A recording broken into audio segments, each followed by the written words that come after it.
Hi, and welcome to Wild Women Wednesday. I'm Laura, My name's Ferrah. and today we are talking about boundaries. Blah, We blah, are blah, going to have some blah. fun on this. But it's such a hot topic right now, and so many people bring it up as like this thing to build upon and tips on how to do it. But like actually putting it into practice is a whole nother thing. I can't tell you how many times in the HR world that my advice and the conversations I have with managers and Mm, supervisors and people, boundaries. yeah. It comes down to boundaries. I mean, I was sitting in the salon the other day getting my hair did, and Yes. Looks beautiful, by the way. thank you. The lady next to Yeah. me was going on and on about how much she hated her son's girlfriend.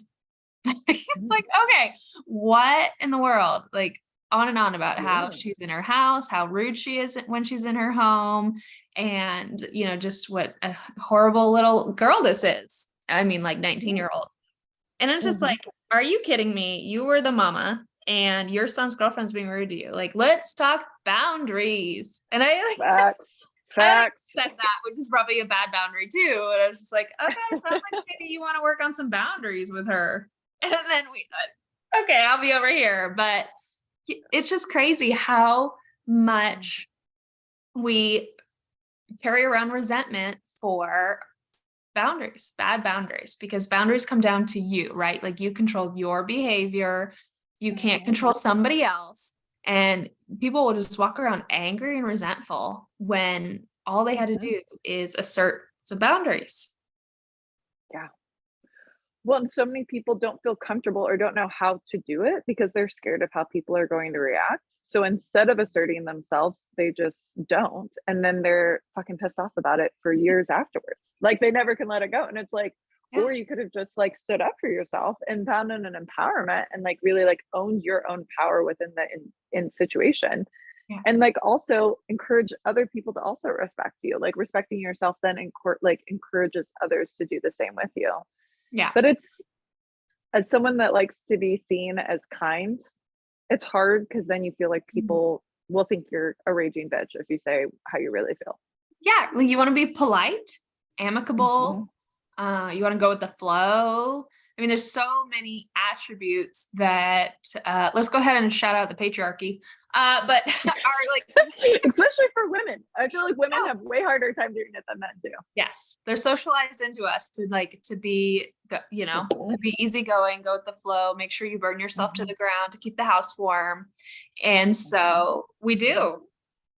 And shit boundaries because we don't want to be looked at as rude or aggressive or bitchy or, insert bad word here, whatever it Mhm. is. And so that people pleasing and, Mhm. proper etiquette keeps us with shit boundaries, which then makes us walk around pissed off all the time.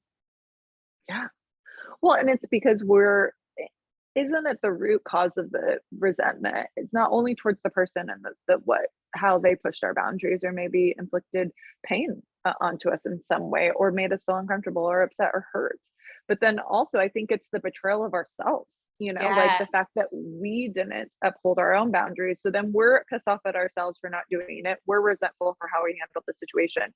But instead of really addressing our own room of growth, we then inflict the pain on the other person is, well, if they didn't push my boundary, then I wouldn't feel this way and I wouldn't have had to like assert myself in this way and then or lack thereof. And so it's just a vicious cycle that keeps Yeah. going on and on and on. So Hmm. I wanted to talk about some ways in which we have upheld or not upheld, excuse me, opposite of that. Sometimes we've let Failed to. some boundaries like come down and people transgress against our Hmm. expectations and kind of what that looks like and feels like. So I mean, part of me, I had an epiphany in the shower this morning about not having a good boundary in my consulting business. So I work with a client and she asked me to go into their applicant tracking system and send her a bunch of candidates because this person who sent them before did a bad job. I don't do that. Like that's an administrative task. Like Oh. Hmm. and you already have somebody, who's doing it, who's paid to do it. You just don't like that they didn't do it the way The you way want. you want it. Yeah. Mhm. And I was just like, "Oh, sure, sure." Like, I just, was busy and was like, "Oh, sure, I'm already in here. Okay, cool." And then I didn't do it. I forgot because it didn't register as Mhm. something, "Oh, I need to do it." And then it dawned on me, "Oh boy, she's probably irritated with me because I never sent that." What? And then I really had to sit with myself, like, why did I agree to do that? It was just so Mm. natural for me just to like, okay, sure, hand me that piece of work. And Yeah. it's extremely beneath my skill set. It is not within the scope of our agreed upon work. Mhm. And I don't want to do it. So why did Mhm. I say, sure, whatever, and then like just casually accept it? And now I'm kind of Mhm. cranky about it. And I'm not gonna do Mm. it. So That's always where it goes on, because then when we have a boundary that's pushed and we agree to it, it's like almost we're going through the storyline about why the boundary was pushed and about everything and how much we don't wanna do it, and then we don't end up doing it, and then we feel bad that we didn't do it, or we feel like we failed in some way, and so then we're like, "But I feel like I shouldn't have done it, I shouldn't have even," like, again, why did they even ask me to do it? But then yeah, it's like, "Why didn't I say no?" I yeah. don't know. Again, And keep I'm wasting all this circling. time because it like all this complaining about like, who does she think she is asking me to do that? I could have just sent it already. Like at 3 clicks, it would be done. But it's like, protest. I protest. I don't do this work. So why did I say, uh, like, okay, whatever, sure, I'll send that to you. Like, oops, didn't do it.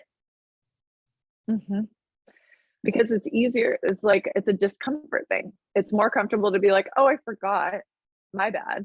And like say it's like an absent-minded thing versus stating your needs and wants, or even to be able to state that boundary of like, I don't really do that type of work, but so I don't have the time or the capacity to do that. But I'm sure that I know you have a few other people within your team that would probably tackle that task in no time. I like that. Let me just like air gun at you. Yeah. Say it with a smile, and for some reason it goes off kinder. But it's yeah. How did it go? So what ended up happening? Is this just something that's still is this still actively You're in it. You're in the throes with me right here, right now. I I love haven't it. done anything about it.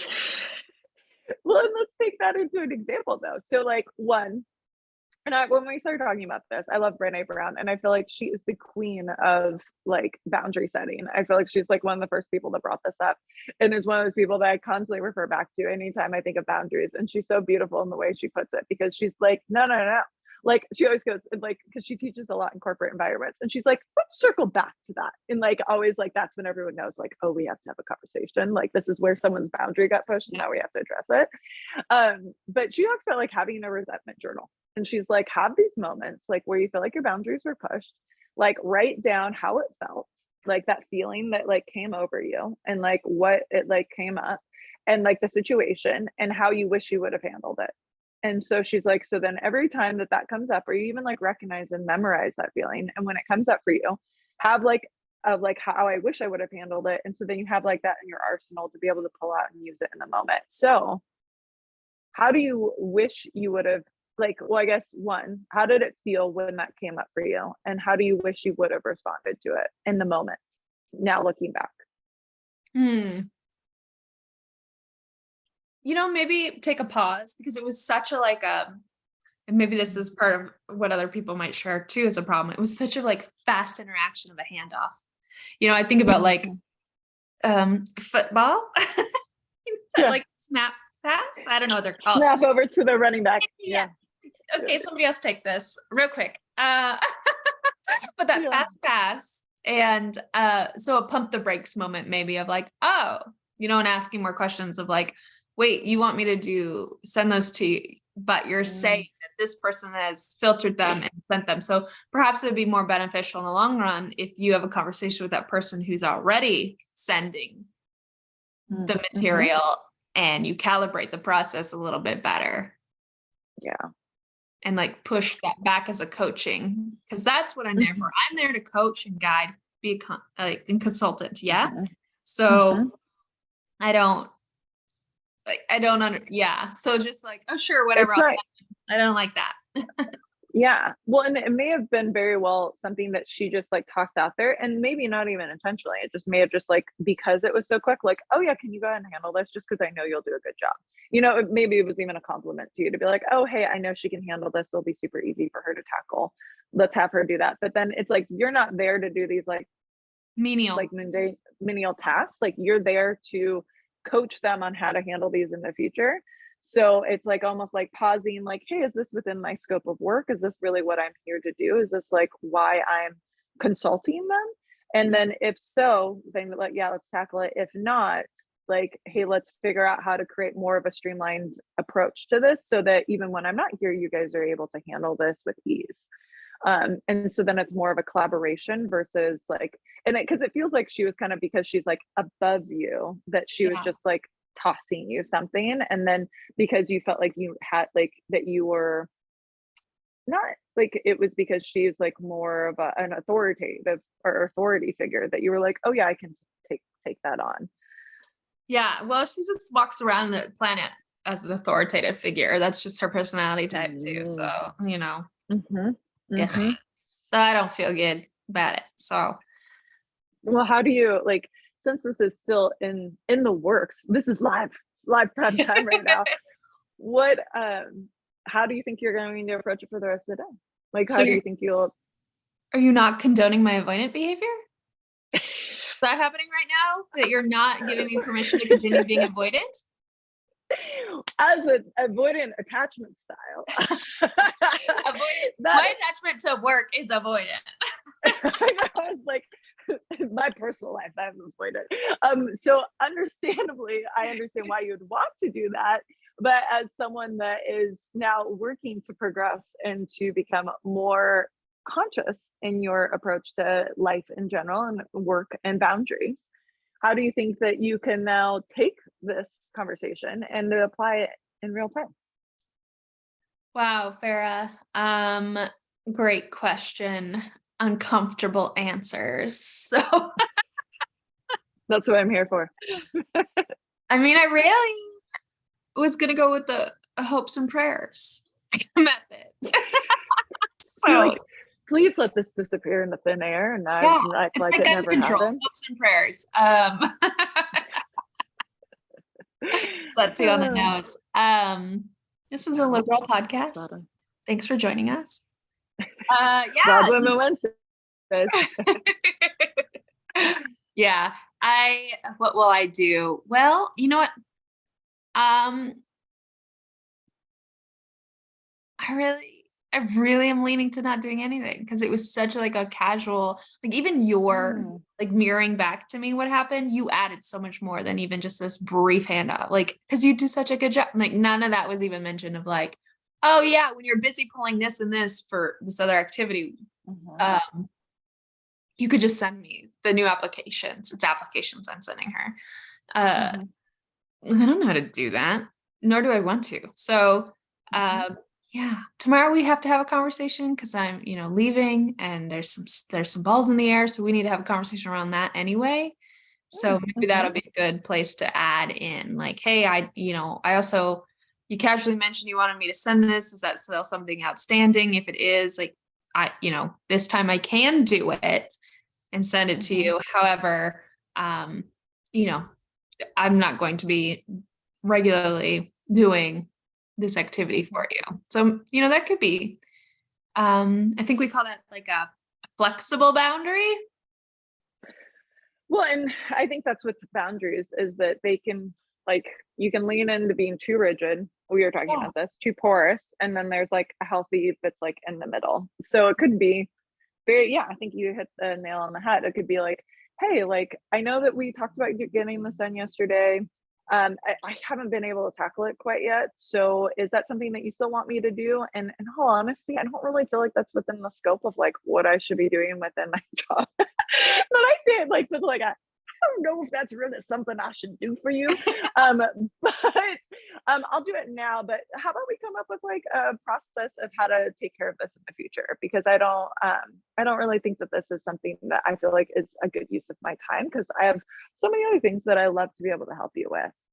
I don't know. I'm just tossing out there. How do you think that you should bring this up? Because I'm going to let you word it in the way that feels authentic and also empowering to you. Yeah. I think kind of what I said already of like, we're working on XYZ. You briefly mentioned you wanted W. So just checking in on that, and kind of leave the conversation open to what she has to say about it. And then, cause if she's like, oh, okay, somebody already took care of that. Perfect. No problem. Cause she wants things immediately. So the fact that I haven't done it yet, she either forgot about it or somebody else has been told to do it. So just kind of float it out there and see where her head's at. Do you want to role play? No, I think we fed this horse. He's full. I think we should press along for our please listeners. No. Please no. Can we please never talk about this ever again? And then this is coming from someone, and so I feel like I'm like, hopefully I'm not being hard on you, Laura, and I hope you know that that's very much not my intention. This is coming from someone who is very much a yes person and like has struggled with that for most of my life, as someone that just would be like, oh yeah, no problem, got it, and then I just had no boundaries, especially at work. I would be like, oh yeah, got it, no worries, taken care of. And people would be like texting me all hours of the day, emailing me. I'd be on email or text at 10:30, 11 o'clock at night. Horrible boundaries. And so I've gone to the extremes of the other side, and now I feel like I'm in like a good in between. And so, but it's taken years, a decade, for me to be able to figure that out into a spot that feels comfortable for me and authentic for me. And that's and that's just anyways, but it was a lot of like trial and error, I feel like, and a lot of like sometimes just brainstorming and talking to other people about it to be able to see their perspective and to recognize maybe I'm not thinking about this in a full 360 scope. So I really feel like this lady was put into my path for the lesson of boundaries. Like that's all I keep learning with this lady is boundaries. So, first off was continuous availability, an ignorance of thinking she's the only client I had. Just she will just steamroll over you completely. And so, I had to practice so far, and they're not all there yet. Not all the boundaries are up in the way that they should be, obviously, because this these weird subtle tasks and balls she keeps throwing around. But, one of them was I got hired to do a specific scope of work, and she'd call and say, okay, did you read my email? Well, I check this box. I have multiple clients, right? And I was like, 8 a.m. and 4 p.m. is my designated time for you. And so if there's something in there at 8 a.m. that requires a good amount of time, great. I'll tackle it then, and I'll plan it throughout the day to address it. If nothing, then I check again at 4 and I see what the close of business looks like for you. And that's my commitment to them. I was sold this concept of the work that they wanted to do was very minimal.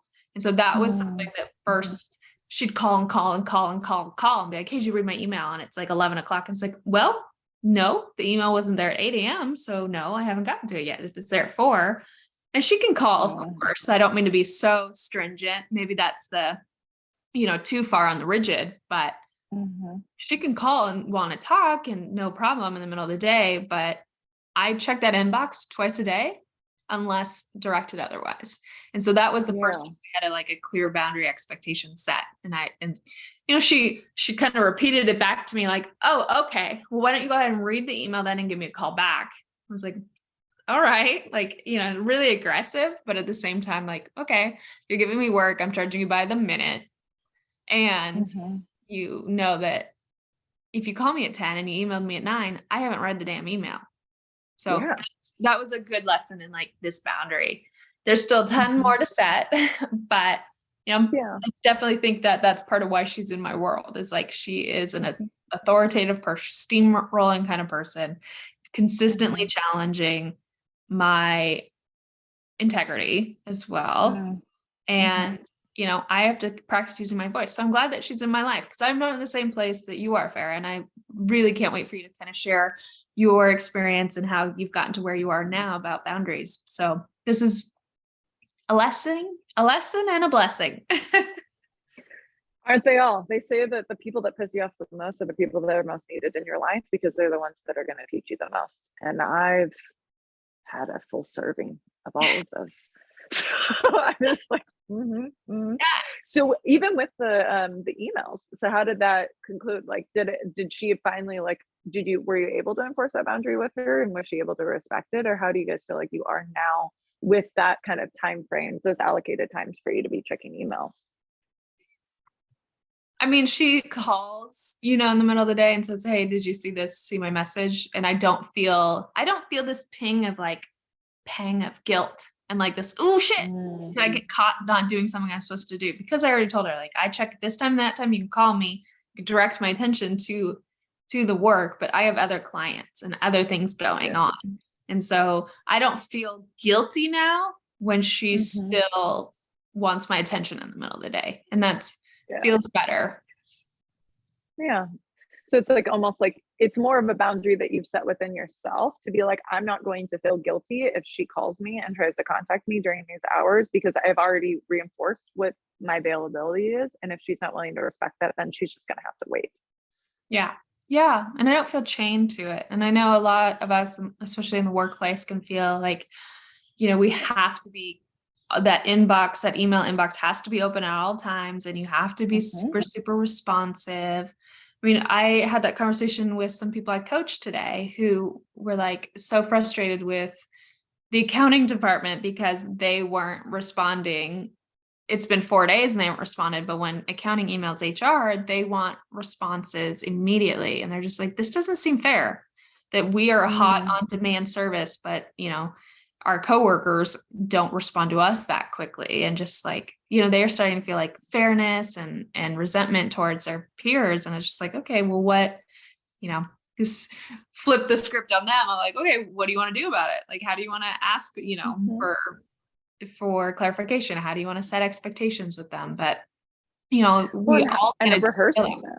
Yeah. Yeah. And we feel that way in the workplace often of like, oh, you're chained to that email inbox. And it's like, I hate that. Like nothing is a fire. You're not, we're not first responders. We're not the emergency room. Like it can wait. Is this an actual emergency, or are you, because it feels like you want me to treat it as an emergency, but it's not actually an emergency. And that's the part that is like, again, is like that pep talk you have to give yourself to be like, is this an emergency? Can I like assess that? And then from there, like rehearse how you want to approach it. And I always I try to remind myself, especially within real estate, it's like clients do want to be able to contact you and get a hold of you almost immediately. And I'm always like, I used to always just be available, but it wore me down. And it was like, I had no boundaries. So then I was like, okay, how can I do this so that this is sustainable? Because I know at this rate, I will be burnt out. And I did get burnt out. Yeah. And so then how do I uphold that for my own sanity and for like, and even, and again, sometimes I have a really hard time enforcing things for myself. So it's like, oh, I'll be able to handle this. But like for my daughter, like, can I have my time with my daughter to where like she should be able to have my presence uninterrupted versus me feeling like I'm getting pulled in every which direction and that I'm not really present to her when I'm around her. And so, or like my spouse or whatever, or even like my friends or my like outside, if it's like 9 o'clock at night, like, or even like it would always be dinner time. Like I have time blocked on my calendar, like from like 5 to 7 is like when I make dinner and I spend time with my daughter. And so it's like during those hours, which can sometimes be very peak hours for a lot of people that are reaching out. It's like, hey, I will look at my phone. If it's an emergency, I definitely will respond. If it's not an emergency, I'm probably going to like put it off to the side until I'm able to like get to it. And then I'll respond as soon as she's in bed. And then it's like, hey, she fell asleep. And then, but I talk about that. I try to talk about boundary setting at the beginning because expectations are everything when it comes to boundaries. Like, what do you expect of me? So that either person doesn't feel like some sort of way about it. Can we talk about this in the beginning so that we're both very clear on this? And so then when the situation arises, we're able to address it in a very objective way versus taking it personal or having this like subjective reaction to it. I think I noticed this in your messages, your texts is where I think I get this idea, but leveraging the tools in your phone to have focus times. I think I saw that a few months ago. It's like I messaged you and got the auto response of like, oh, the notifications are silent. Something came back and I was like, I love No, that because it's great, I right? wish, It like, I wish that that was intentional. That actually was not intentional. Like it was like an auto update from the iPhone, and I didn't know how to turn it off actually, and it was very annoying because then I wasn't getting notified, and yeah. I was like, "What the fuck is going on Really? here?" I thought So it was I had to like, intentional. Like, hey, I'm busy no, doing no, yoga. I'm teaching yoga. So I'm, won't be getting back to your message. And like, I took it. I was like, oh, I'm going to use this, but no one texts me. So I don't need to actually turn it on. I wish it was intentional. I wish it was, but no, I actually was very annoyed, and I had to Google like YouTube videos on how to turn it off because I Oh, couldn't figure funny. it out. All But right. Well, don't take but credit. no, I won't. I won't take credit because I was actually, it was like an update that came up, and my mom had the same thing. And then because I had people that were responding to me, and they're like, "Hey, it sounds like you're out, like you're not like available." And then people were like, "Hey, my bad. Like, are you free now?" And I was like, "What are you talking about?" And I didn't know it was, so I had to like YouTube it. It was such a pain, but I do think that there can be like, I do like after 10 p.m. or 9 p.m. I put my phone away Mhm. because I charge my phone not in my bedroom. And so I charge it in the kitchen so that I don't have my phone right next to me. And also when my alarm goes off in the morning, I have to get up to go get it, which encourages me to wake up earlier. So it's like also a method with that. It reduces my screen time at night. So that's kind of like it's like a very subtle boundary. And that's almost a boundary for myself to be like, okay, at this point in time, I'm putting my phone away. I'm not looking at it anymore, and I'm going to like go and like read or journal or Yeah. do my evening like rituals in order to really calm down my mind and my spirit, and like do it in a very healthy way. So I'm not just like aimlessly scrolling in the evening too. I do the exact same thing. I have Mhm. sleep quiet hours. So mine are 8:30 p.m. to 6 a.m. And same, I charge my phone in the kitchen. So I can't have it physically in my bedroom. So that's, yeah, like we Mhm. were going to talk about like boundaries, personal ones for ourselves and like upholding them. And I always like kick myself if I end up with my phone in the bedroom. Like if I accidentally have Mhm. it in my pocket and take it up there, I'm like, oh, do I want to walk all the way downstairs to put it away? I Or know. honestly, I'll just put it on the banister, but it won't be in the bedroom. I'm like, no, I'm always Mhm. annoyed with myself if I have it next to my bed because if I wake up in the middle of the night, I'll check it. And it's like, no, I don't want that screen messing with my REM Mhm. sleep. And so like, yeah, it Yeah. won't go in there. I have it on do not disturb 8:30 to Mhm. 6. Like I know, me too. it's a long time, but I'm sorry. Like you shouldn't be on your phone anywhere near bedtime. Like that's sacred time. It is. Well, and it's like so much to be able to bring yourself into that. Like, what are you doing to help wrap up the day? And being intentional about what that is. And that is very much a strict boundary for me with myself and with people around me. Like, and and I have to be better because sometimes I just like will do that. And like, if I'm talking to someone, maybe I should tell them that I'm not now, like, my phone is like not near me so that like 10 hours later, I'm like, "Oh, hey, my bad last night. I put my phone on do not disturb and Yeah. didn't see your text message until this morning." So again, I want to be respectful and not like ignore people, but at the same time, it's like I need to put my phone away at a certain hour so that I'm able to like, recalibrate, refocus and like Yeah. settle down, settle the dust of my mind so that I'm able to really regroup and to fall asleep. I used to have a really, really, really hard time falling asleep at night. And so these are things that I've just incorporated into my evening routine in order to like settle down Yeah. and like really fall asleep and like not have like the stream of thoughts rolling through my mind in the meantime. And I journal and usually will read every night before I go to bed. And that's also a thing where like I'll write out anything that's still going on in my head, especially if I have like a story looping through or even resentments or things that are bothering me or something like that. I'll journal them out just to Yeah. help kind of release them so that I don't carry them into the next day. Good. Yeah. It's interesting that on demand with the phone, like, Oh, and people no, expect you to just yeah, always have your phone next to you. nobody ever made like a rule, a Mhm. universal rule that said text messages must be answered within a certain amount of time. Like Oh they're my a text gosh. message. Like texts It's a are text message. urgent. If it's urgent, call. If it's urgent, call. I know. Oh, But people really do like Oh man, it used to drive my accent. I've always like the worst. I was like before real estate, I was the worst at answering my phone because like I usually would like be around people or hanging out, like I would be in the moment of what I was doing in front of me, and I just want to have my phone available or in front of me all the time. Yeah. And so I would like actually put down my phone and I just wouldn't pay attention to it for certain periods of time, for hours sometimes. And I think I was always kind of the oddball out that I was even that way. And then once I got to real estate, I became a lot more responsive because, people are texting you and responding. And then I got to an extreme where like, oh man, when I had the Apple Watch, I literally was always on call. Like my wrists would buzz all the time and I could like respond immediately. So then it became this instant kind of communication all the time. So then I had to get rid of the Apple Watch. I couldn't wear it anymore. So I was like, this is like insane. This is actually like unhealthy how responsive I am. And so then I stopped doing that. And then I just started talking. I started having like, at least like within my professional life, I started having buyer consultations with clients and be like, hey, these are times I'm available. When I'm like doing something, like if I'm not responsive, it's just because I'm like either with another client, I'm in a meeting. I also have, dedicated time with my family. So like if I'm doing something along those lines, I'll be sure to respond to you as soon as I can, but it might not be immediate. And so know that it's not because I'm ignoring you. I'm probably just doing something else. And like, I'll definitely respond within a few hours. So like, that's kind of the parameter that I try to like offer up to people. And how do like, they react to that?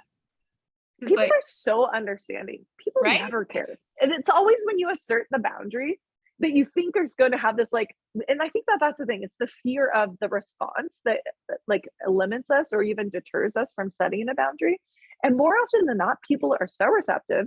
They're like encouraging of it. I have a couple clients that are like, God, I'm so happy you have these boundaries. Like, I always think it's concerning when people don't. And I'm like, oh, that's so funny. Like, I'm actually very much the same way. And I'll always respect your boundaries. And like, and so like, it becomes this good kind of, and like, you also notice like, who are your people, who are not your people? Because if someone's going to push my boundaries, then I'm like, okay, then this isn't like a good fit. Because like, if you're kind of like, I remember this client, and this was like early on too.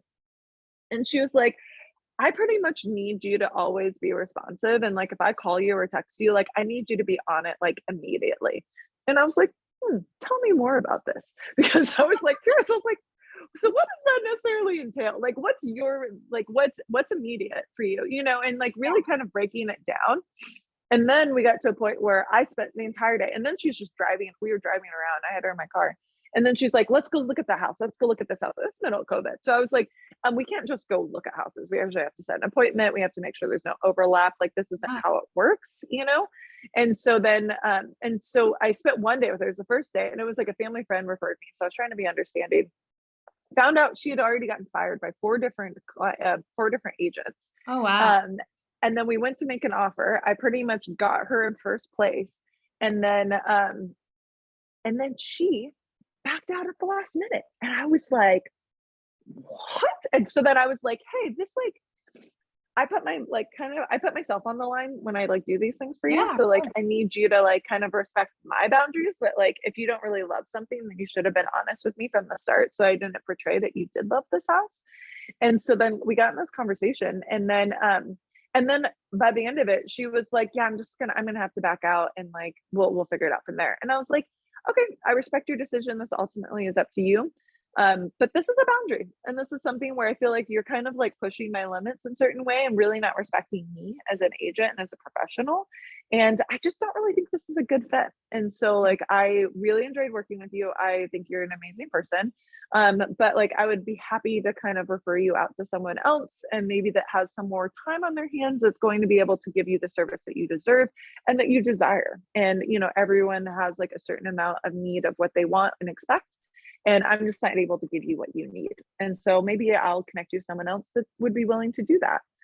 Then I find out I talked to her lender afterwards, because I'm like, hey, I'm no longer working with her. So just so you know, and I'm going to refer to this person, and I'm going above and beyond, because I'm like, hey, contact your lender. This is who she's going to be working with. I've referred her to this person. Feel free to reach out to them if you have any questions. And he was like, oh, I was wondering how long this is going to last. And I was like, what? And then he was like, yeah, she's like gone through like 4 agents. Wow. And he was like, after speaking to you and talking to you, I was like, there's no way this chick's going to keep with her, because like, you actually seem like you like have your shit together. I was like, well, thank you. But also happy to hear I'm not the only one that's had trouble with her. And Yeah. then I had to like give then the person that I was working with a warning because I'm also referring her to someone else. So I was like, hey, just so you know, this is what's going on with them. And and yeah, I don't actually even know what ended up happening because then she was like, oh, well, fine. If you're going to refer me to someone else, was very disrespectful and rude after I had that conversation with her. And so then I was like, this means that, like, I don't mean this in a rude way at all. Like, I'm trying to be open with you about what's going on. Dismissed me, kind of hung up the phone. And she was like, I'll find someone else. Don't worry. And I was like, I'm sure you will, but are you actually ever going to buy a house? Who the fuck knows? And not my problem, you know? And so and she just wanted, you know, some people just want to find something wrong. Some people just want to complain. Some people Yeah. just want to be upset. And that's not the type of client I like to jive with. And so I was like, you know what? This is not good for me. And I remember my managing broker was like, remember this feeling that you felt with this person and how they made like the reaction and like the things that they did to trigger you, and like memorize it. And if anyone ever gives you this feeling again, don't work with them. And I respect her so much for giving me that as Nice. like as a guiding light, because it really was something that I was always aware of after that. And if someone didn't trust me or they challenged me in that way, in like a disrespectful manner, I just was like, I don't think this is a good fit. And like I was really okay with like giving that feedback to that person. Yeah. But there's, I think, so many different opportunities for us to talk about this, like in the professional setting. And I think it's one of the hardest boundaries to enforce because, again, we want to seem responsible. We want to seem responsible. We want to seem competent at our jobs, right?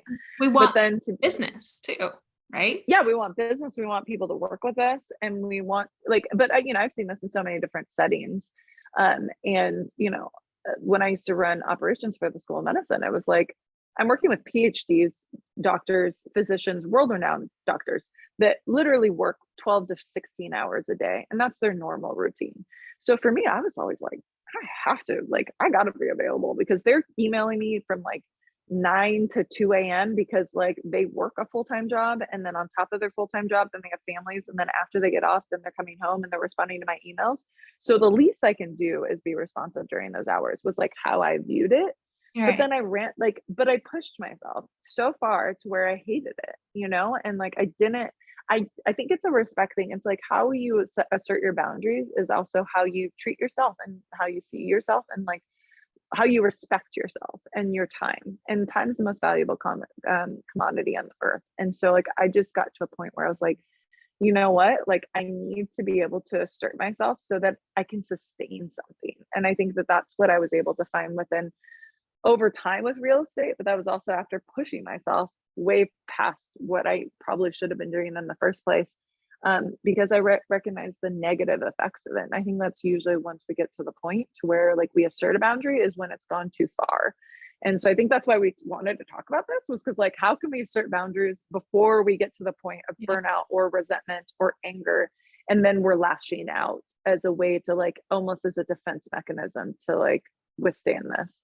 And I think it's really difficult in personal relationships too, because I think those can teeter on this, like they are so porous because we want to be there and we want to be compassionate, we want to be kind, we want to have connection, but how can we do so while we're still respecting ourselves in the process? Yeah. So Yeah. Absolutely. can you think of an example of when you asserted a boundary within like personal life and were able to stick to it?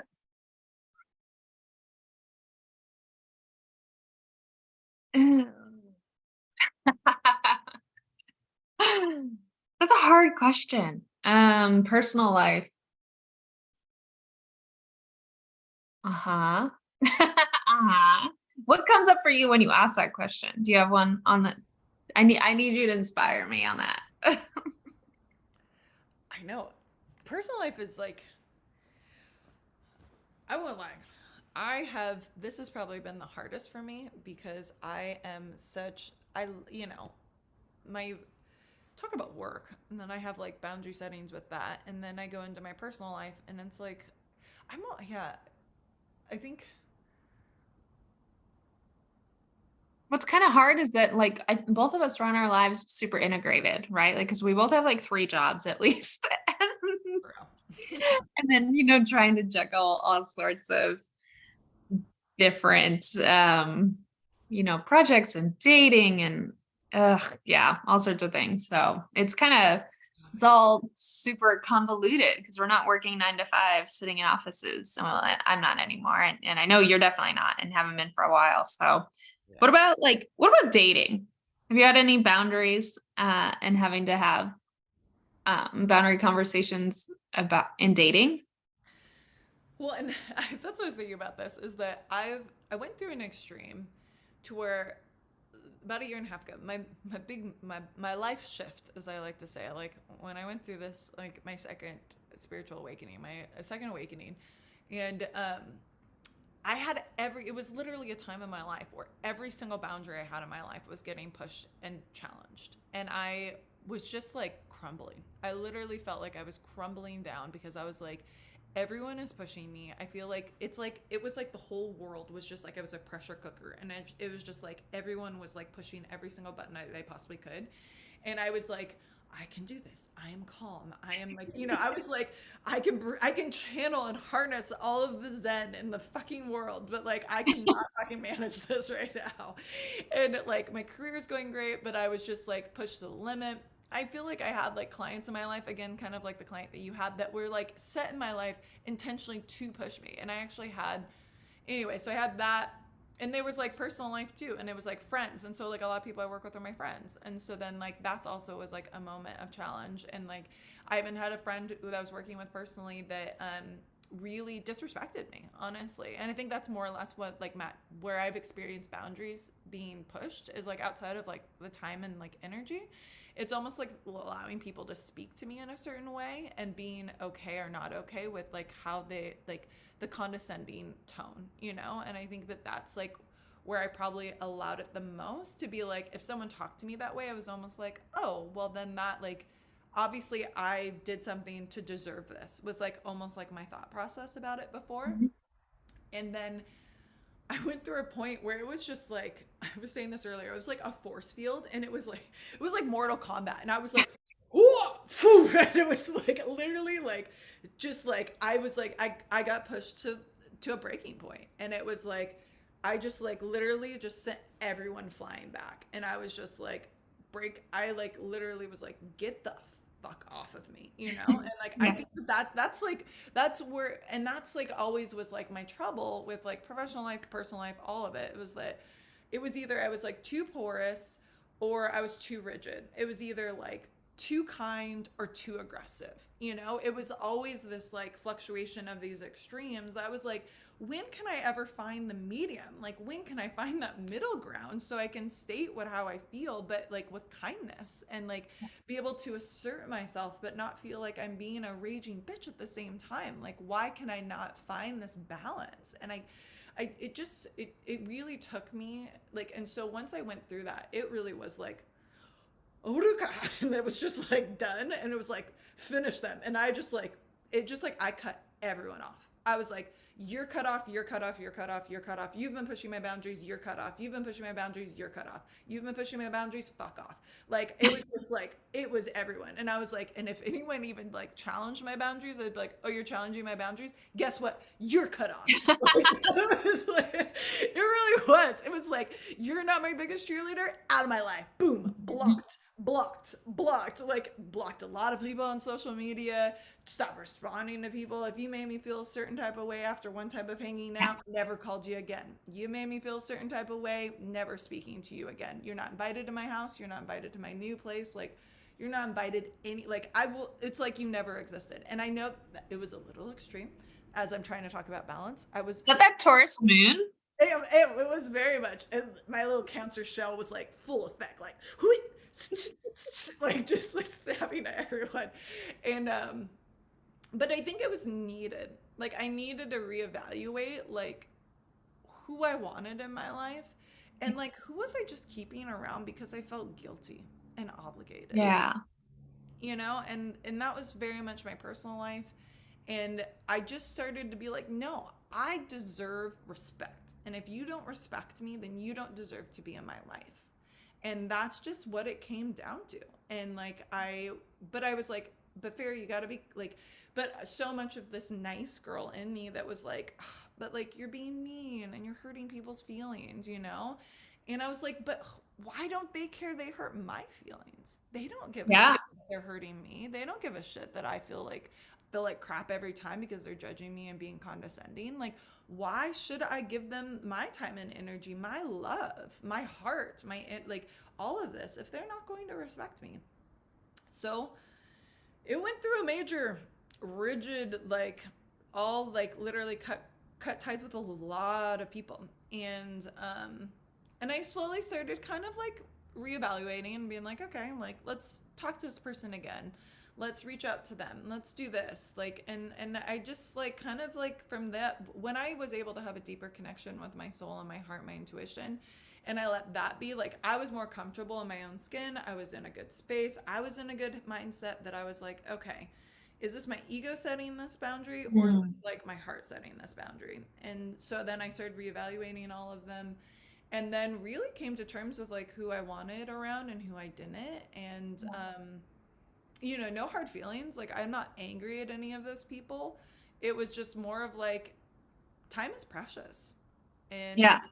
if you're not fitting in to who I am now, and you're not able to like, you know, have that equal exchange of energy and compassion and kindness and love, like if you don't love me, then like I don't got time for you.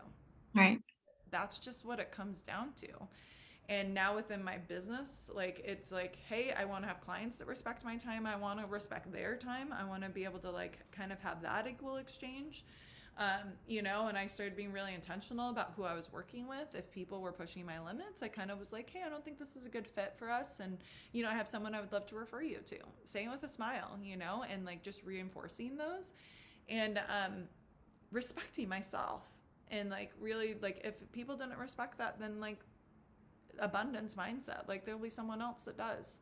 And I've been really fortunate and grateful that there has been. And I have the people that want to work with me do work with me, and it works out, and I feel like I do a good job. And so I'm just like, it is what it is, and it's been a real challenge for me to like get to this space. And now that I'm here, it's like never going back. But then it's like within dating, so this all started because we were talking about personal relationships. So I was thinking about friends and family, and then it went to like dating wise. And I've had a few guys, but I like with dating, I'm like way more ruthless though. I'm like even more ruthless with my boundaries, because I'm like, I don't even know you. Like, you have no history with me. I could give a fuck if you like me or not, And like that is like, it's almost to a fault. So I'm like, don't care. Don't care. You don't like me. Guess what? Don't like you anyways. And so then, and even like I've almost had to like be okay, because then one of my girlfriends was like, what it was like, if like I would put myself out there with a guy, and if they didn't respond well, I would kind of be like, your opinion of me doesn't change my opinion of myself. And I've taken a really long time to be in a place where that's how I can approach those conversations and Yeah. those situations. Because now it's like, if you don't like me, well, guess what? I still like myself. So if you don't like me, whatever. And if like a guy doesn't respond, like if I text someone and they don't respond back, probably never texting you again. Like, that's just, I'm not going to beg. Like, I know my worth. I'm a fucking goddess. So if you want to like come and get it, come and get it. But if you're not going to try, and if you're not going to put in the amount of effort that I feel like is necessary, and I will obviously give in that same amount of effort. And almost for some guys, I'm like, hey, maybe you should like also like honor yourself, that if I'm not willing to give you what you need, then like I'm not worthy of you either. It's on both sides. So I'm not saying like this is like one on what, this is not one-sided at all. Like I think that both people should feel that way. And so I think now it's been extreme. It's been extreme, Lore. It's been extreme. How do you deal with like, I want your opinion on this. So I really can't stand it when people want to like mine through your past or mine through your like emotional experiences too soon. And maybe I answered my own question there by using the word mine through there, but like sometimes like I'll find that like, oh, you're really clicking, and then they want to like they kind of they act like they're super interested in getting to know you. And so there's times where I'll leave an exchange and I feel like emotionally slutty. Oh, And that they just flipped through my my history like it was a Rolodex or something and left like gross, like dirty fingerprints all over it. And then, have you ever had that kind of experience? I like to call it like the dark tourism of dating. Like, oh, I want to find people's that's baggage and go scary. through it. I was like, when you said the dirty fingerprints, I was like, ugh, like it feels Right? violent. I would feel violated by it. Yeah. So I, yeah. so one area in boundaries I need to practice is like recognizing that I don't want to share too much too soon. Not that there's a ton to hide or anything like that. Just like, you kind of warm up to people. You don't, I think it was probably a Brené Brown quote as well. It's like, not everyone deserves access to all the information to you. People have to earn that spot. And so like, how to share that boundary or assert that boundary and when? Have you had that kind of experience? You know, um, so I have a really deep connection. Yes, yes, I have. And it's left me, it's more or less it's more with friends that I feel like sometimes I overshare than with partners or like guys that I'm like talking to. But cause I'm so like, but right now at this point, I try to like cause I'm an open book, you know me, I'll like spill all of it. I'm like, whatever. Like, I don't even think twice about it. I'll share whatever. Obviously, if you listen to this podcast, you've probably heard a whole slew about my history and who I am as a person. Or like, like a little too much information. TMI is usually kind of how I roll. And so, but I've been trying, but I'm comfortable with it. It's like I know what I'm okay sharing and I know what I'm not okay sharing. And what I do is before I answer their question, I check in with myself. I try to pause. And this has been but this is in all areas of my life. I try to pause before I really say and do anything that feels out of the normal or if it causes any type of reaction. Like I try to listen to my body's reaction to something and my heart's response to it. And so then I'll kind of like take it back and I'm like, do I want, and like I really ask myself, like, do I want to share that with them? And then I listen to my soul. And it's like, because I have conversations with my soul all the time. And so it's like, do I want to share that with them? And like, I usually get like a clear, like, yes or no. And then I go from there. Like, no, don't share. And like, maybe it's too soon for us to talk about that, and I have a little cheeky response because like I want to keep it cute. But I'm like, I don't know, maybe another day, and Yeah. I'll kind of smile and like move on. And for some reason, it always gets like received well. And I don't know why. But I think it's because like, I think they're pushing the boundary and they want Mhm. to see if you're willing to go there. And when you respect yourself, I think you set the stage for how they are going to then treat you from that point forward. And so I think that way I've been really good. And then sometimes I'm like I was just dating this guy, or I went on a date with this guy, and he was asking about my ex, and I was like, and he was like asking me questions, and I was like, well, how much do I want to share? And I like asked myself that, and it was like enough to where he gets the point, but don't lie. And I was like, okay. So then I was like, well, this is where we're at, blah, blah, blah. And I just was super real, kept it 100. I was like, this is where I'm at. This is how I feel about it. And this is my truth. And he was like, wow, I kind of respect you for even like being that open about it. And I was like, you're welcome. But it will almost like, it would have been way more comfortable for me to omit and just not say anything, Yeah. and be like, I don't really want to talk about it, and dismiss it. And then, or for me to like overly indulge and like say like deep rooted things that were going on and like really things that like secrets of our relationship, which he honestly doesn't need, like you said, like he doesn't really get to have, you Yeah. don't get to know this about me yet because you just met me. And so I felt like I was in a good middle ground for him. And it was like almost more respect out of like my previous relationships that I felt like I didn't want to share too much because like that's between me and them, not you, because like you're not a part of that relationship or that Yeah. partnership. And how things might go between us might be completely different than that other person. So I don't want you to gain this like perception of that and then assume that that's also going to be replicated within our relationship or our conversation or our time together. So so I tend to just like really like, especially when new relationships, because I'm like, do I want to share this?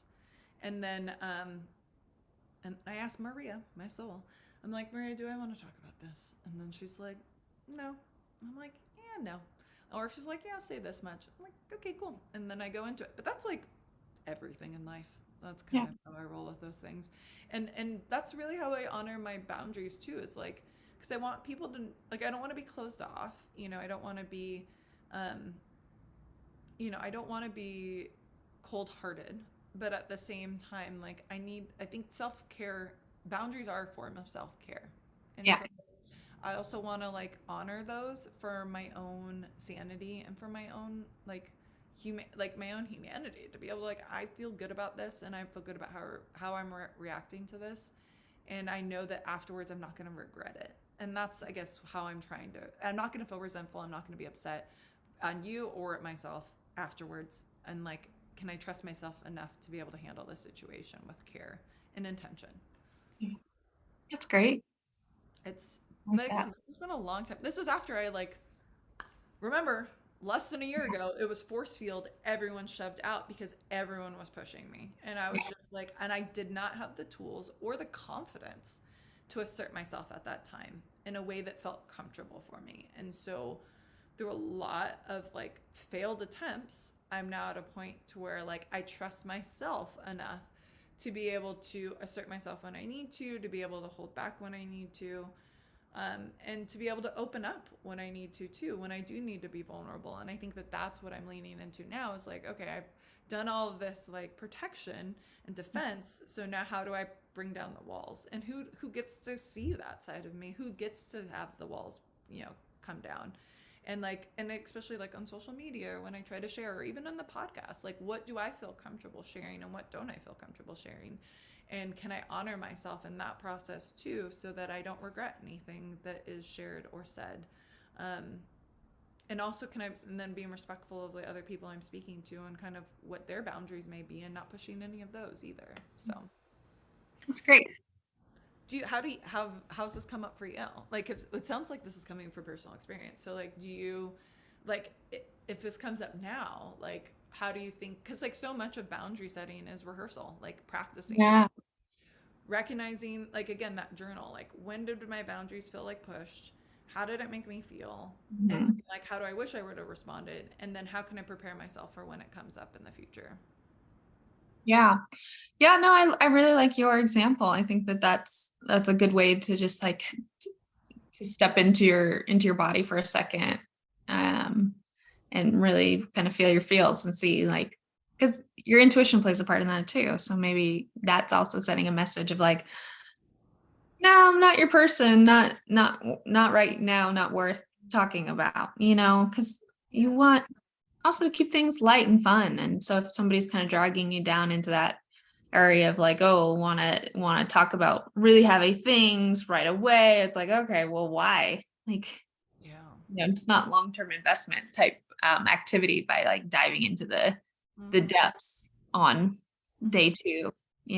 So I really like your example a lot. I think that that's great advice of just like, recognizing what you feel comfortable with and, how you want to feel.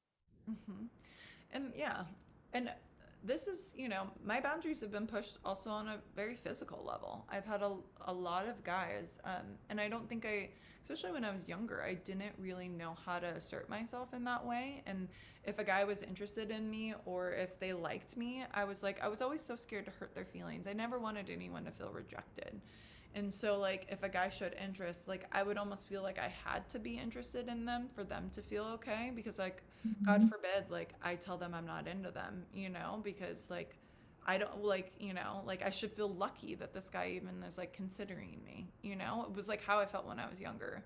Um, and I definitely had my boundaries pushed in that way, too. Or, like, doing things with guys I didn't really want to do. Or, Yeah. like, them saying like, oh, well, we should probably do this, and me being like, okay, and going along with it, but not really wanting to, And I think that that is something that is, especially as a young women, we're not taught how to assert ourselves. And like Isabella, very young age, is my 3-year-old daughter, is very like, no, thank you, and like she from day one, she was like, if someone looked at her and she didn't feel them, she was like, no, thank you, and I'd be like, excuse me, I'm sorry, my daughter is just telling you no thank you because you looked at her.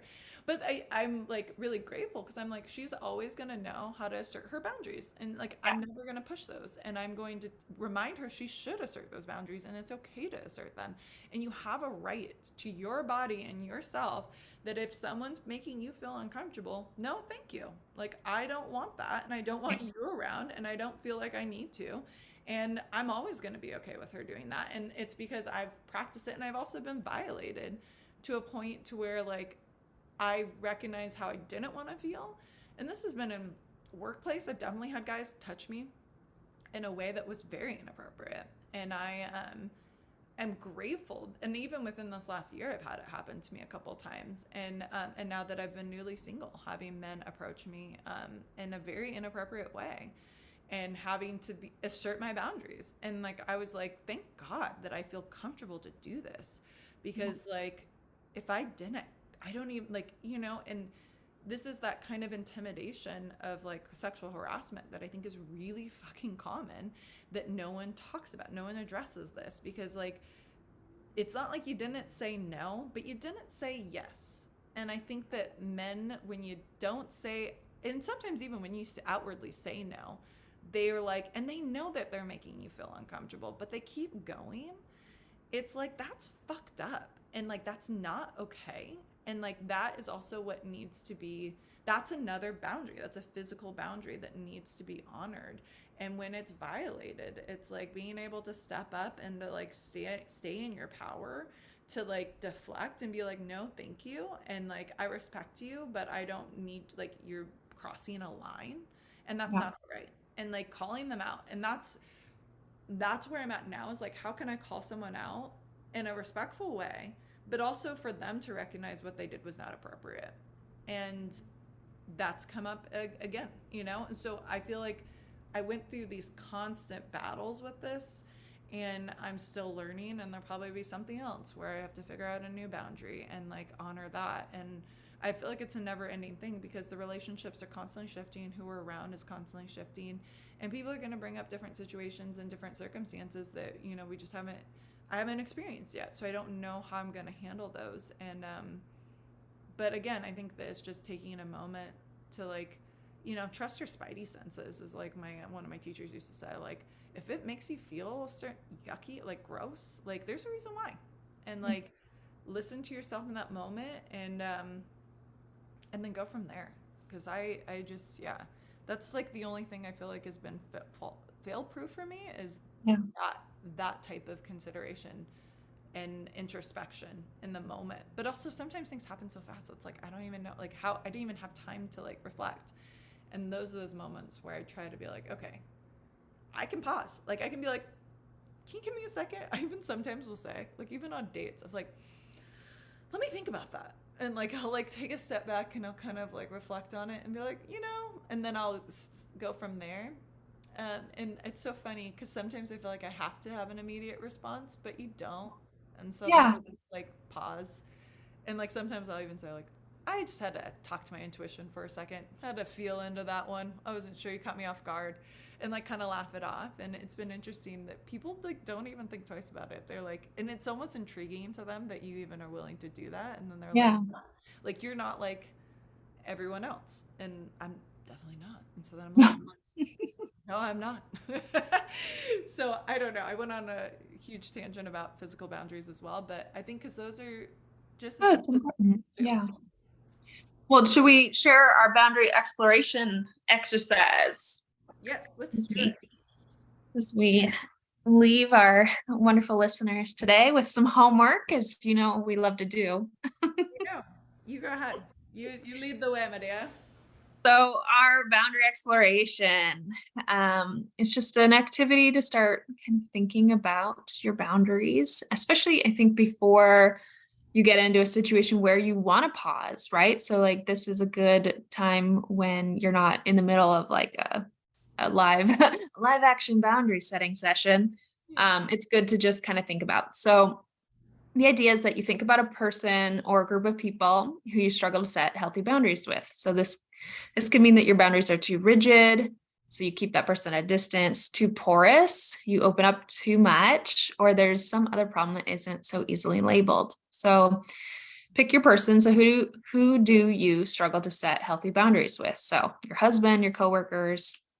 Then you're going to build yourself a table, a little chart. And so it's 5 by 6, 5 by 7. And so you have your boundary categories: physical, intellectual, emotional, sexual, material, and time. And then along across, you're going to go porous, rigid, healthy, other. And so in there, you're going to go and think about your relationship with the person you listed above and how are your boundaries in each of those categories. And so you check the appropriate columns. So if you're thinking about your coworkers, is your physical boundaries. Do you, the HR person in me is screaming right now. I hope Right. that you don't have physical boundary problems with your coworkers, or else we need to have a conversation. So are they? So common though. More times where my physical boundaries have been pushed have been in professional settings. Yeah, And that is very fucked up, but it is so real. it's And the reality. Yeah. it's a reality. So yeah. So if you think about, okay, your coworker, is your physical boundary porous, rigid, healthy, or other? And then you'd go down and do intellectual, emotional, again, God forbid, sexual, material, and time. So often it's going to be time with coworkers, hopefully, and probably material, where those might be and intellectual opportunities for improvement there, and hopefully very rigid with sexual and physical. So then take a moment to imagine what it will be like when you begin to establish healthy boundaries with this person. If your boundaries are too rigid, that might mean opening up. If they're porous, it might mean setting limits and saying no when you don't want to do something. So then we ask you, like, what are some specific actions you can take to improve your boundaries? That might be practicing a pause. I like that. Checking your intuition. What are some other things you shared, Ferrah? You gave such beautiful examples. Well, Time blocking. I'm blocking, yeah. And well, and so much I think of it is establishing those boundaries with yourself. We've talked about these with coworkers or other people, but it's like once you have your boundaries set for you, then it's kind of like, how do we reiterate these within our relationships outside of ourselves? And then I think it becomes a little bit easier to like distinguish between and like, okay, this is where I'm willing to like push a limit a little bit versus like be more porous versus where I'm gonna like have a hard fast line.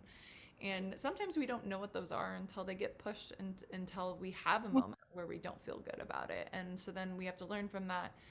And I think a lot for women is like, well, at least for me, like I feel guilty afterwards. I'd be like, ugh, like why did I let them do that? Why did I let this happen? And so then it's like trying to learn from it, take it into consideration, and then from there be able to like have a lesson. Feel the feels, but then like let it go, and then like don't let it happen again.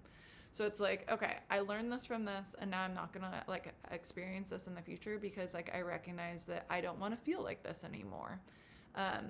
And especially with that person, and if they continue to push it, then like knowing that you might need to take it to another level. So identify what are some specific actions you can take to improve those boundaries. How do you think the other person will respond to these changes? So that was some of that role playing Laura was being avoidant of earlier. And how do you think your life will be different once you've established healthy boundaries? So it's, again, a good exercise to do when you're not in the throes of conflict or feeling too stressed over the situation in active conflict, I guess is where I'm going with that. So do it in a time where it's just like, in general, how am I feeling about my husband or partner or friendship or coworkers or boss, or, so go through and try to practice this exercise when you're feeling kind of in a good place, a calm place. Yeah, because you don't want it to be emotionally charged, because I think then that's when we take a lot of like, that's when we kind of make up the stories in our mind about like the other person's thoughts and what they were thinking. Yeah. They were intentionally trying to hurt us, in a way. And it's kind of hard not to feel that with people. But I do think that there's, people are in our lives for a reason. And, I've had friends and people I trusted and cared about and respected that have been the people that have probably hurt me the most and pushed my boundaries the most. And I've had to really evaluate how to treat them, and especially if I want to keep them in my life. Like, I don't necessarily, like, I was cutting it off so many people that I was like, okay, like, then how do I reinforce these boundaries with people that I care about? And how do I do it in a kind and compassionate way? And that's always what, like, as I tell Bella, we use communication and we want to be kind and respectful. So like that's always the like thing. It's like because I'm being kind and respectful to myself, I'm going to be kind and respectful to that person and how we communicate our needs. But we are going to communicate our needs because we deserve that, and we're worthy of setting boundaries. And growing up in an environment where boundaries were very lucid, I did not know how to set them when I was younger. And it took me a very, very long time to be able to establish it, and no fault to anyone because we can only teach what we know. But I definitely am grateful to like enforce this and like have, but it's still trial. I'm still figuring it out as it goes along, and like just being okay with saying no. I think that's like one of the most challenging things is like it's okay to say no. And more often than not, people don't care. I have to work on saying no without like a 5-minute explanation afterwards. Yeah. No, it's a full sentence. Yeah. Like no is a full sentence. It's a trauma response that I've researched it. I'm like, why do I feel this need? Because we do feel like this guilt or this obligation to Explain ourselves and to like have a reason to say no, because like no isn't enough. So like if you're gonna say no to someone, it's like, oh, they're like, unless you're gonna die, then you should probably say yes. And it's like, no, I could just say no because I'm tired, or I can just say no because like I don't want to, and I don't need to like say any more than that. And more often than not, people are so okay with it. That's what always cracks me up. Is like I have this like huge like meltdown, and then I'm like, oh, and I said no, and everything's fine. Actually, it did not matter at all, and everyone's okay with it. But yeah, I love this exercise because I do think it's important to be able to like rehearse it, to be able to think about it, to evaluate relationships, again, preventative, to feel like how can we keep things on the up and up from the beginning, and honor ourselves and our needs in all areas and facets of our life, so that we're able to sustain, so we can sustain our friendships, so we can sustain our relationships, so we can sustain our work-life balance, and be able to move from a healthy perspective instead of the extremes of too rigid or too porous. And yeah, I think a lifelong journey. So if you haven't figured it all out yet, it's okay, because we're as with everything within Wild Women Wednesdays is we're figuring it out together. And I would love to hear your thoughts on kind of how all of you view this and how it comes up for you, and even if there's like a mantra that you need to incorporate in order to like institute this into your life, to be like, I deserve space. I deserve space to decide. Like that's almost like one I like need to remind myself of. I feel like I have to be so like instant that it's like I deserve time and space, and I deserve a pause. I deserve to take a moment to reflect on how I feel about something, and that's okay. And I deserve respect. I deserve to be treated with respect in all areas of my life. Yeah. And not allowing anyone else to make you feel any other way. And if they do, then maybe there's a reason why, and maybe they don't deserve to be in your life. Yeah. Okay, big deep breath, and let's talk about love songs. Let's set that heavy thing down and do something fun. I know. What's your what's mine this week? Oh, no, you first, Laura. Mine's silly. We have like opposite today. Made You Look, Megan Trainor. Oh, I don't know. OMG, it's so new. So that's why I say we have opposites, because you picked an oldie and a goodie, and I picked a brand new. And It's so fun. The song is so fun, a good beat and just joyful, like Megan Trainor does, right? Like such pop fun music. So, Mhm. um, and just great lyrics, so cute. So highly recommend you listen to it. I will. What jumped out at you? Why did you pick it for this week?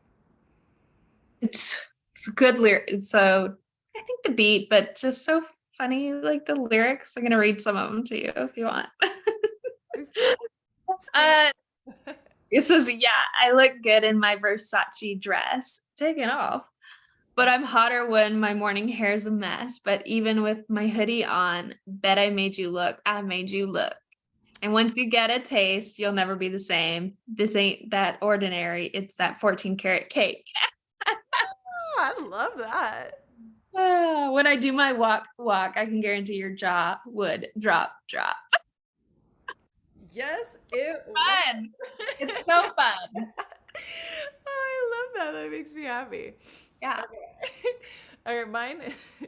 This makes me laugh. I don't know why. You sexy thing, hot chocolate. Um, it's like Throwback. it's a throwback, but it makes me laugh so hard. Um, I believe in miracles. Where you from? You sex You thing, sexed it. girl. Thank you. I know. So, but I think both of them are kind of about like working it and just like Yeah. loving the skin you're in and like just like having some joy, like making it Yeah. playful. It doesn't always have to be super serious. And sometimes you just want to like laugh and joke in relationships and, with yourself. Life doesn't always have to be too serious. So, well, thanks, as always, for chatting with me about this stuff, which is kind of like a hot topic. I think for everyone, Yeah. I get kind of passionate about a few of the things, but I think it's because I've had such a passionate relationship with boundaries and like such a one that's been tumultuous. It's just really been a struggle for me to set those for so many years that now that I've like finally come into my truth and my power with them, that it's really about opening myself back up and being willing to let people in. I definitely have like my core group of friends and family that I'm able to trust and like are very much in the know of what's going on in my life and how I'm feeling. But then when it comes to relationships and setting up new relationships, it's difficult to be able to like kind of like who gets to peer inside of me. I had a guy over at my place for the first time in a very like he was the first guy that I've just been like dating that got to come over, and I was like so like I was really up in arms about it. I was like, should I invite him over? Like, no, this is my place. Like, he's not allowed to come over here. And I was like, well, he knows where I live. What if he tries to find me? I was like, what, going down this like rabbit hole of thoughts, and I was like, it's okay. Like, he's a kind human being. You've spoken to him. He's very respectable. Like, he's not like pushing any boundaries. He's been like super respectful of everything you've said so far. And so I was like, okay. So like being okay with it, and but again, like kind of leaning in, like finding that in between ground, healthy boundary setting in order to honor myself and them and the people in my life too. So Yee! Let us know what you think. Thanks for joining us, everyone, on Wild Women Wednesdays for another conversation about really kind of tearing down the stereotypes that are placed upon women and everyone in general, and how we can live an authentic life filled with presence and authenticity, and to be able to kind of honor our true selves in all that we do, and the struggles and also the highlights of that journey and how we figure it out together as a community and as a culture as a whole too. We'll see you next week. Thanks. Bye.